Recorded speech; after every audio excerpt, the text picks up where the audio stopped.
você falasse um pouco sobre as características de um profissional de compliance. Eu queria que as pessoas entendessem, quando elas resolvessem assumir a posição de compliance officer, o que ela tem que fazer e como ela tem que se portar dentro da empresa. Essa é uma questão bastante interessante. Eu acho que o profissional de compliance tem que ter várias características. A primeira delas é ser uma pessoa ética. Eu acho que tem que acreditar nos valores de ética nos negócios, ser íntegro. Isso eu acho que é um primeiro ponto, mas tem várias outras características. Tem uma característica, por exemplo, de ser um bom conselheiro, porque a pessoa vai ouvir muitas denúncias, tem que ser, portanto, uma pessoa acessível à empresa, uma pessoa que os funcionários se sentem confortáveis para procurar apresentar uma denúncia ou uma preocupação, porque nem sempre uma preocupação ela procede, mas as pessoas têm dúvidas se aquilo é lícito ou não. Então tem que ser uma pessoa acessível, uma pessoa que os funcionários vão ter uma confiança. Eu tive uma época numa das empresas onde eu trabalhei que ia apresentar um programa de compliance para o Banco Mundial. E o Banco Mundial fez um trabalho prévio para perguntar para os funcionários se conheciam quem era o Compliance Officer.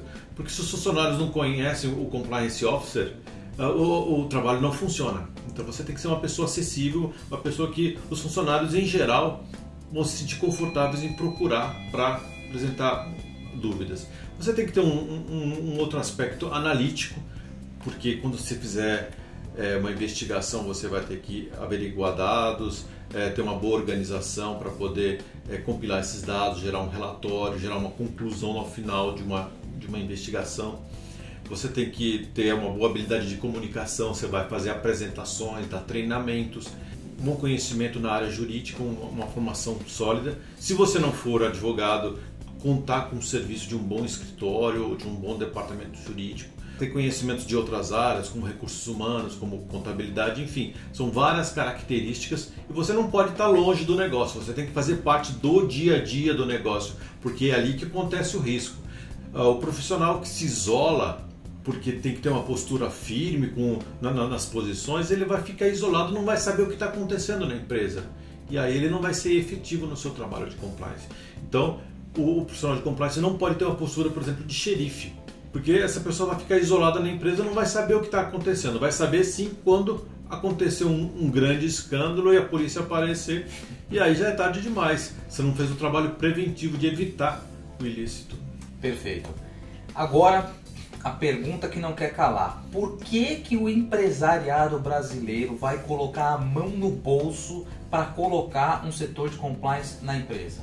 Isso é uma pergunta bastante oportuna e bastante atual, porque hoje em dia nós vivemos num momento de recessão, que as pessoas estão controlando os gastos ali nos mínimos detalhes, mas existem muitos bons motivos para a gente contratar um programa de compliance.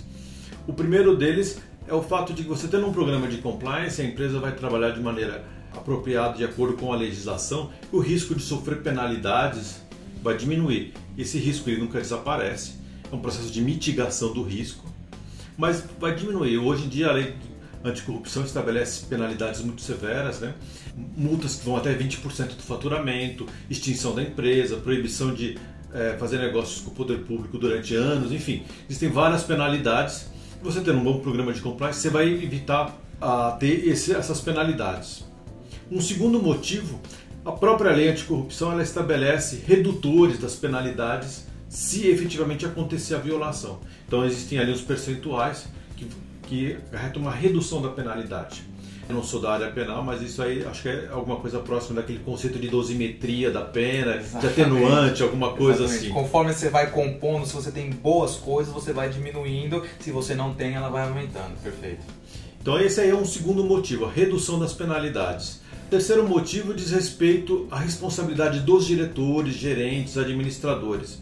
A lei das SAs, que é da década de 70 e que é aplicada subsidiariamente às empresas limitadas, estabelece alguns deveres para os administradores. Dever de diligência, dever de lealdade, dever de informação.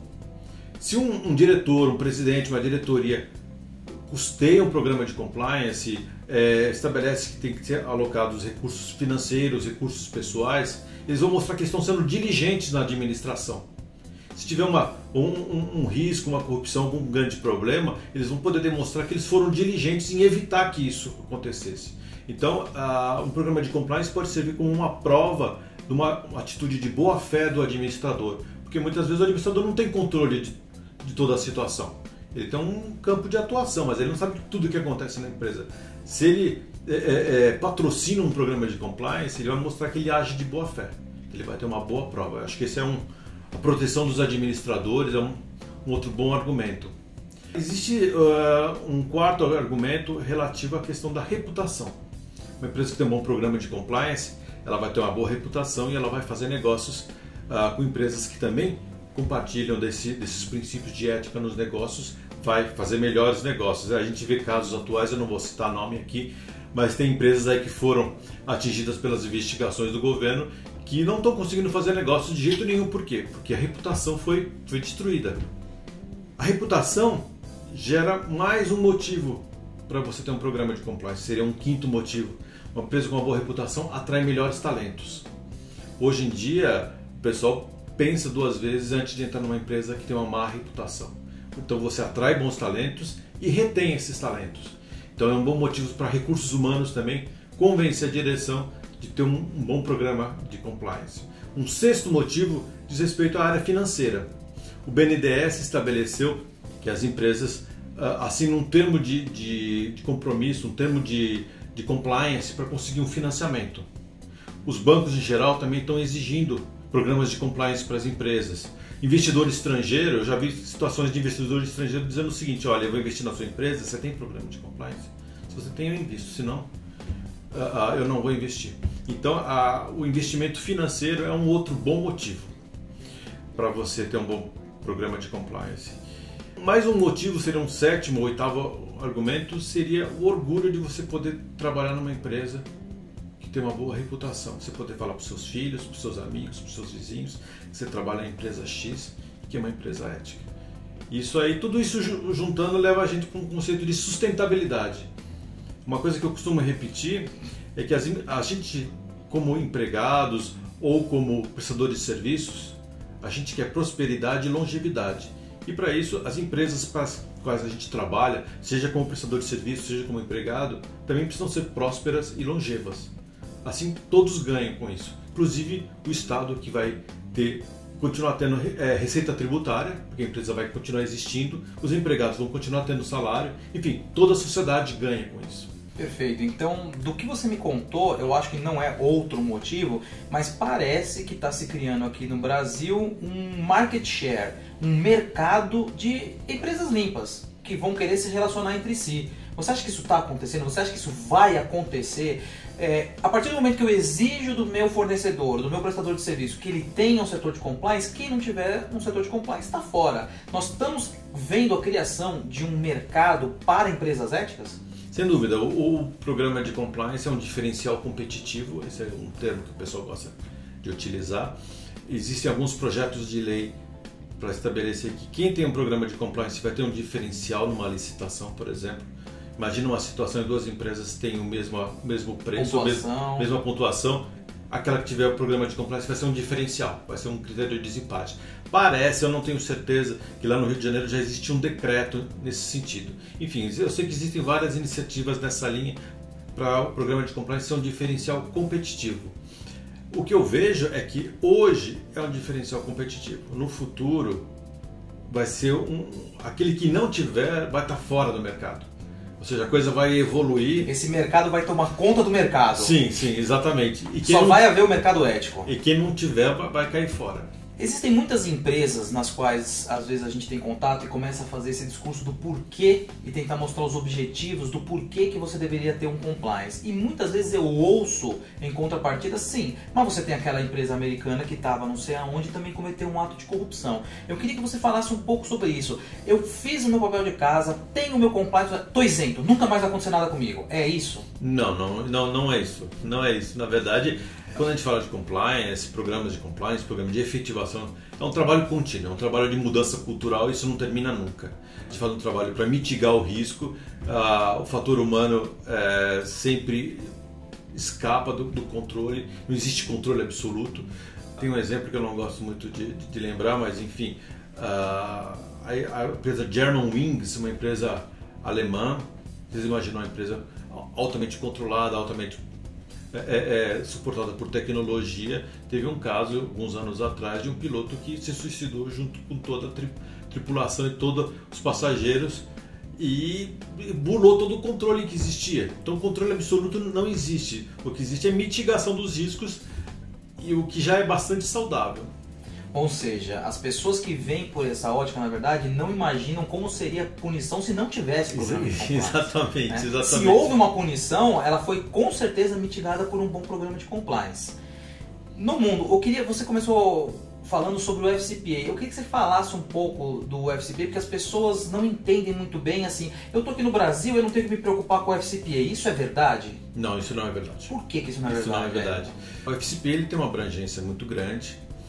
O FCPA se aplica às empresas americanas que praticam atos de corrupção no exterior. Porém, se você não é uma empresa americana e você está inscrito na Bolsa de Nova York, você também está sujeito ao FCPA. Casos da Petrobras, por exemplo, e outras empresas que estão inscritas. Então, se você está inscrito na Bolsa de Nova York, você está sujeito ao FCPA. Se você não é empresa americana, não está inscrito na Bolsa, mas você fez negócio no território americano, você está sujeito ao FCPA. Você também não fez negócio no território americano, mas você fez negócios com um banco americano, você está sujeito ao FCPA. Eu até brinco às vezes, né? Isso não é verdade, mas se você pegou $1 alguma vez na mão, já está sujeito ao FCPA. Pois é, isso é uma brincadeira. Mas outras situações também, se você é um fornecedor de uma empresa americana aqui no Brasil, a empresa americana vai estabelecer diretrizes, vai fazer exigências por causa do FCPA. Então, se você quer vender para a empresa americana, quer ser um fornecedor de uma empresa americana, o FCPA de alguma forma vai te criar alguma obrigação, alguma necessidade. Então, o FCPA ele tem uma abrangência muito grande, ele faz parte do dia a dia hoje dos negócios, e eu tive a oportunidade, inclusive, uma época de fazer um curso em Michigan, um curso muito prático de direito norte-americano para advogados estrangeiros. Éramos 8 advogados latino-americanos e 8 europeus, aprendendo um pouco sobre direito norte-americano. E em uma das sessões muito práticas, eles são muito práticos, fomos assistir uma apresentação de um representante do DOJ. E tinha um colega do México que falou: escuta, mas como é que vocês aplicam uma lei norte-americana fora dos Estados Unidos? Isso é muita arrogância, isso é muito imperialismo. E a resposta do representante do DOJ falou: é o seguinte, se a gente sabe que uma empresa americana aqui nos Estados Unidos está praticando ato de corrupção lá num país, por exemplo, lá da América do Sul, a gente convence a matriz aqui nos Estados Unidos a chamar o executivo para uma reunião de negócios aqui no território americano. E quando o avião chegar, o executivo sair da escada do avião, a gente vai estar lá no pé da escada esperando para recebê-lo e dar as boas-vindas aqui aos Estados Unidos. Calorosas. Isso é o que a gente chama no direito penal de extraterritorialidade da lei, né? A lei alcançando, tendo esse alcance fora. E o que você falou é verdade. Se você mexeu com $1, o FCPA pode estar no meio. A nossa lei brasileira, ela tem lá no artigo 28 essa extraterritorialidade também. Ou seja, ela quer punir empresas brasileiras que cometam atos de corrupção no exterior. Você conhece? Você tem noção? Você acha que isso foi acertado da lei brasileira? Você sabe de algum caso que a lei brasileira esteja sendo aplicada? Tudo bem que ela é nova e nós não temos...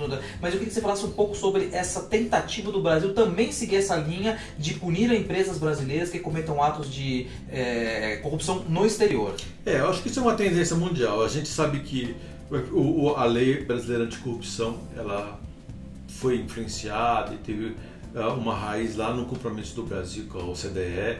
Nós temos o FCPA, que já é da década de 70, o UK Bribery Act, que foi criado na Inglaterra e que é até um pouco mais amplo, abrangindo a chamada corrupção privada. Na França também saiu recentemente uma norma anticorrupção, na China, no México, Paraguai, enfim. Existe um movimento mundial para estabelecer leis anticorrupção, e com a globalização e com a internet, enfim, todos os países estão se comunicando. Eu trabalho na área tributária também, só abrindo um parênteses aqui. Mesmo países, por exemplo, que o Brasil não tem tratado internacional, com esses países o Brasil troca informações financeiras para controlar a evasão fiscal. Ou seja, a comunicação hoje em dia mundial é uma coisa muito intensa entre os governos. E com certeza na área anticorrupção também. Então nós podemos concluir que existe sim um movimento mundial de combate à corrupção. Sim, existe um movimento mundial, ele vem crescendo, existem críticos, existem movimentos muitas vezes contrários. Numa das empresas que eu trabalhei, por exemplo, que era uma empresa não americana, e alegou-se que o governo americano punia as empresas estrangeiras para enfraquecê-las, e depois vem as empresas americanas incorporarem essas empresas enfraquecidas. Isso aí, eu não sei se é uma coisa que procede ou não, mas a tendência é os estados se fortalecerem contra essas iniciativas de corrupção. Com certeza. Então, nós estamos falando de novo, voltando a por que alguém tem que colocar a mão no bolso para fazer. É um mercado mundial, não é só o mercado brasileiro também, não é só o mercado norte-americano, é um mercado mundial que passa a exigir ética das empresas. Sim. E mesmo países que a gente às vezes tem uma certa dúvida, eu tenho informações, por exemplo, na China, que é um país muito diferente, que eles também estão criando sua legislação, estão desenvolvendo sua legislação anticorrupção, na Índia, na Tailândia, no México, enfim. Volta e meia a gente vê iniciativas de vários países, até no Paraguai, que muitas vezes as pessoas têm uma certa restrição, uma certa crítica, eles lançaram recentemente a sua lei anticorrupção, então é uma tendência mundial.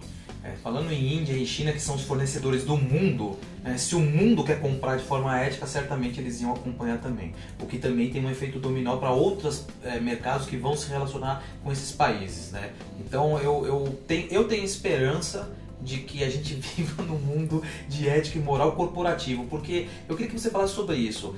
No passado todo mundo colocava tudo na conta do Estado, o Estado tem que fazer. Esse movimento hoje parece que está exigindo mais da empresa, que a empresa se torne mais ética e faça com seus funcionários. Você acha que a empresa pode no futuro ter um peso mais fundamental do que o Estado no papel ético das pessoas? Eu acho que sim, acho que a própria lei anticorrupção, quando ela criou a responsabilidade objetiva pelos fornecedores, na prática o Estado terceirizou a fiscalização. Falando, você empresa fiscalize seus fornecedores, porque senão você empresa principal que contrata os fornecedores vai ser punida. Então já houve uma terceirização da fiscalização nesse sentido. Existe uma coisa que vem do passado, que as pessoas falam, ok, e eu contratei fulano, mas eu não pratiquei o anticorrupção. Se ele fez, foi sem meu conhecimento, e isso já não o despachante vale aduaneiro, né? Pois é. Eu vou contratar o despachante aduaneiro para resolver aquele meu problema. Faz vista grossa e isso não funciona mais. Isso já não funciona mais. Será que você acha que as pessoas sabem disso? Você acha que os empresários compreendem? Esse é o problema. Como fazer para essas pessoas compreenderem o risco ao qual elas estão sujeitas de continuar a fazer as coisas como faziam? Isso é um mundo em transformação. Eu acredito que um dos grandes desafios de um profissional de compliance é aquela famosa frase que se ouve: nós sempre fizemos assim, por que nós vamos mudar? Na verdade, esse é um grande desafio, porque o mundo está mudando. Eu acho que a internet, as telecomunicações, a transparência, ela é cada vez mais efetiva. Isso está mudando, porque antigamente existia corrupção, mas se sabia pouco. A gente sabe que, por exemplo, algumas organizações criminosas são baseadas muitas vezes na lei do silêncio. E quando você tem transparência, você tem comunicação, você tem redes sociais, isso facilita muito que os ilícitos venham à tona e sejam apurados e sejam punidos. Então, a transparência, a tecnologia, a gente vive na era da informática, mais do que a área de equipamentos, é a área de informação. Tem cada vez mais informação na ponta da mão. Eu queria que você falasse um pouco, na verdade, agora sobre o primeiro pilar, ou o mais importante pilar de um programa de compliance, que tem a ver com isso que a gente está falando, sobre o conhecimento que os dirigentes têm que ter, o tom que vem de cima. Você acha que tem programa de compliance efetivo sem esse pilar?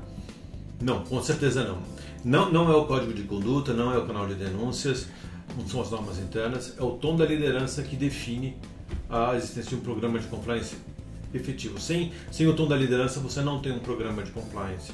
Porque muitas vezes numa situação limite, se você não tem o apoio do presidente, da diretoria, vão ser criadas regras diferentes permitindo ilícitos.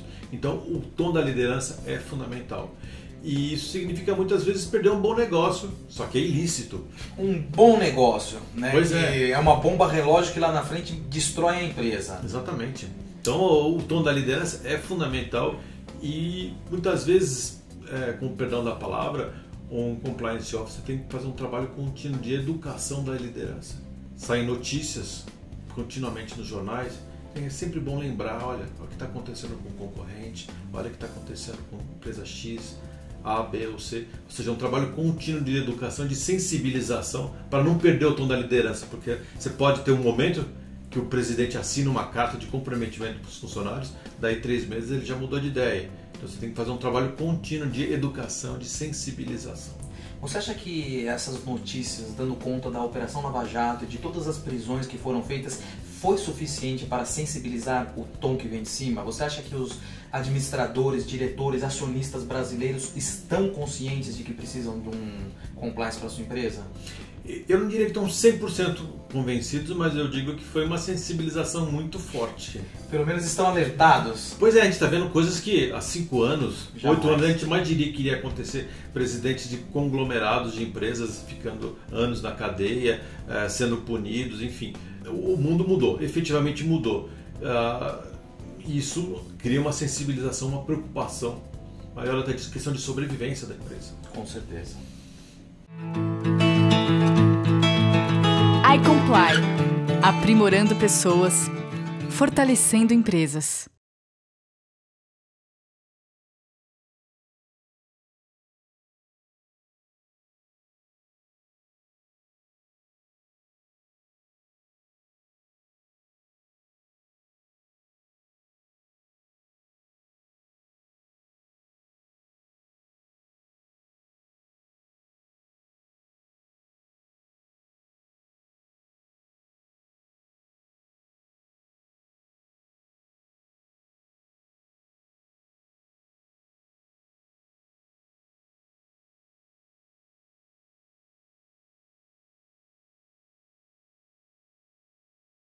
Maravilha.